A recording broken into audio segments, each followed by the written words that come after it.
Hey guys, it's Tucker. Just going to go over these fights in a little more specific detail, mostly because I know for a lot of you reading and putting everything into a fight is sometimes hard, so I thought I would just explain. I've always done this pretty much for most of the tiers that I've been able to. So I'm just going to watch a video, walk through the fight a little bit, explain what's going on, explain all the mechanics that you've already probably read about, and then you can put a face with a name, I guess. So just to explain this fight first, pure single target, two-phase fight, very, very simple. Um, the first phase is just dealing basically with 3 debuffs, and the second phase is making sure that you've created enough room in the first phase that you do not get collapsed on by the pools that are made by the debuffs, which will make more sense once we watch it. So let's start here, and I'll try to explain what's going on. So we're gonna pop Lust at the start because there's really no other place where you should pop it.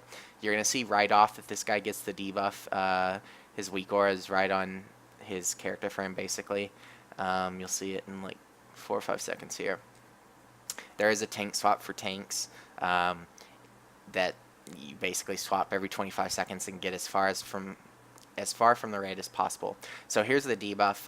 It basically just explodes every 3 seconds for 9 seconds. So you have 3 seconds to just try and get out of the raid, and then get to a wall. You want to place these as far on the edge of the room as possible because they create those pools. In Mythic, it will be a lot more pools. And then that's basically it. She has a breath right after.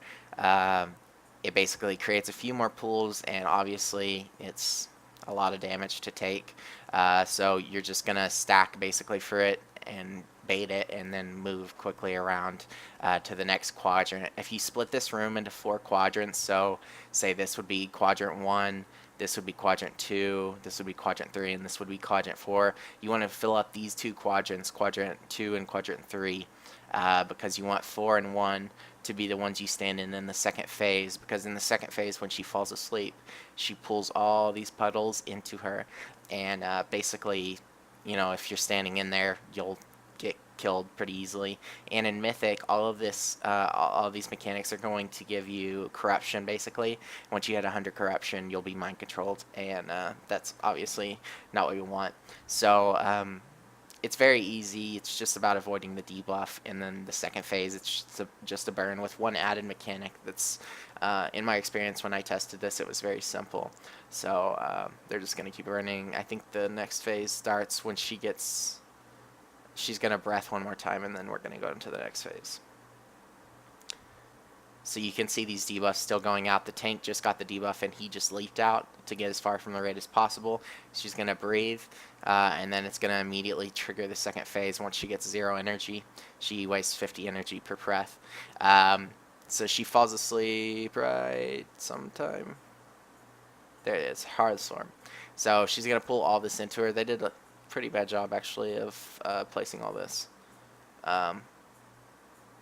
But it still should be fine. So it's going to pull all this into her. As you can see, all of it's getting pulled in. And you're also going to see the added mechanic, which is these grubs at the bottom left of your screen. So there's a lot of these little bugs. You can see all these little white spots on the floor here.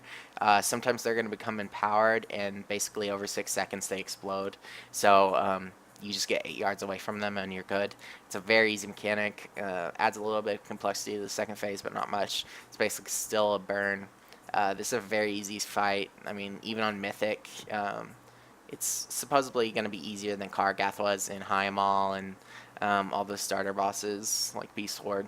It's one of the easier ones, especially since it's just pure single target and there's no really added complexity of sending groups up in the stands or stuff like that. So just make sure you know what you're doing.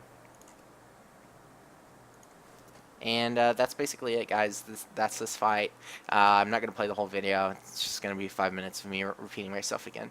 But hopefully this helped. If it did for any of you, I'll make more. Obviously, I'll make more anyway because I'm bored. So bye.